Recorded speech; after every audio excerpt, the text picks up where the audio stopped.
Hafa everybody, and welcome to Fiesta Friday. Glad to have you here along for the ride because we will be talking about the blues and how that genre of music is being celebrated right here on the island, and more importantly, how you can take part. We'll also have the absolutely amazing ladies from Remax Diamond Realty in studio, and we'll take another look at island property. But first, the Department of Mental Health and Substance Abuse is encouraging individuals to take part in this month's lineup of prevention training, and our good friend Sarah Dimla Harrell is here right now. So Sarah, welcome back. Thank you. Thank you for having me here. Yeah, so good to see you. So let's talk about the scope of this latest project that you have.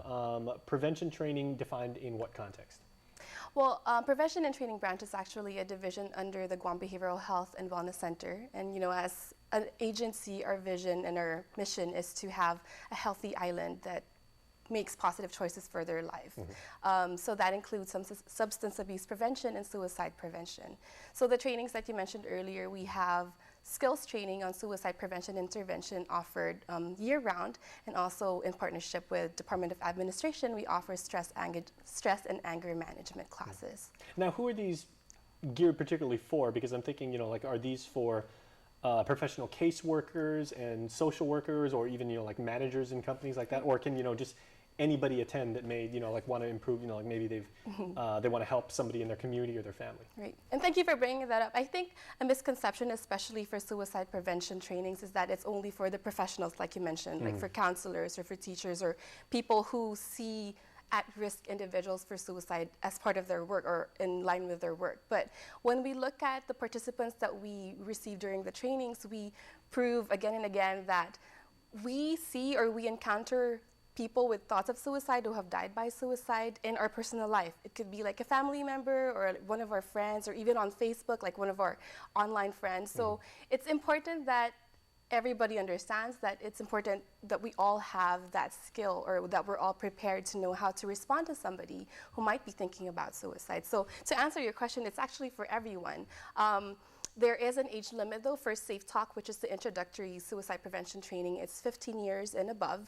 And then for Assist, because it's a more intense, it's a 2-day intervention skills training, it's for 16 years old and above. And hopefully part of the training is, if you're just a concerned person that wants to come in, you know, maybe again as part of your family or your neighborhood or your church, you kind of, through the training, you'll actually be able to identify the resources to say, okay, I know that something's going on with this person right now, and even though I'm not a professional clinician, I now know where I can hand them off to, and I know, you know, where they can call, and, you know, like what the privacy guidelines are and everything. Is that correct? We see a lot of that. We see a lot of participants who come in because their lives have been touched by suicide at one point. It could be somebody that they know a couple years back, or even just a few days back, had died by suicide. So they want to know what they can do if in case they go through the same experience again with another person.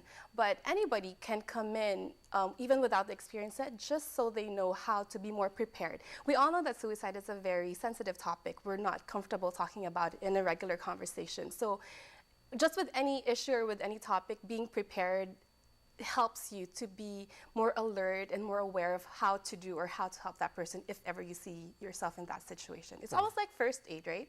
Like, we never know when you need first aid, but if I see somebody in the restaurant that's choking, at least I know how to do the Heimlich maneuver. Exactly. So it's almost like that for suicide first aid. If you are trained with Safe Talk, or even more important with Assist, you don't have to know somebody at this very point in time, but at least you know that if you do encounter somebody who might be having thoughts of suicide, who are showing signs that they are having thoughts, you will know what to do, and you will know how to properly help that person. And if I'm a concerned individual, I want to help that person, like you just said, but I want to know where I can go, and I don't want to make the problem worse by trying to figure it out on my own. Right. Yeah. Because it's about providing them the correct resources so that they can get a good amount of help that will allow them to realize that life is a better choice than suicide. Precisely. Now, what other opportunities are there for community involvement, and what else are you guys going to be talking about? We still have the opportunity for, if there are individuals who are part of community groups, nonprofit organizations, who want to be more involved in community initiatives on prevention, on suicide prevention or substance abuse prevention, especially if they work with youth and young adults. We still have the opportunity to be a sub-grantee for Partnerships for Success. It's a funding opportunity opportunity that's the first and foremost that we tell our subgrantees. It's a funding opportunity for if they have an idea that might be good to do in the community for prevention activities or programs, or if they simply want to learn more about prevention and know what they can do as a community group. This is a good way to get the training, not just the money, but also the training and the technical assistance from our office so that they can be more equipped or better equipped to do prevention initiatives in the small communities that they serve. All right. Well, most important question, how can people register and is there any cost? Right.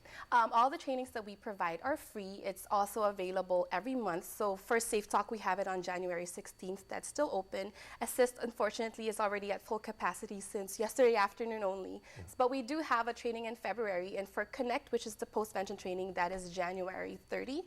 All of the other training dates are on our website at peaceguam.org, or they can simply call our office. It's 477-9079 through 9083, and they can talk to us more about what the trainings are about, if it's a good fit for them, or how they can register. Okay, well, Sarah, thank you as always. Thank you also. And thanks for what you do for our community. Great, thank you. All right, stay tuned, everybody. We're back after this.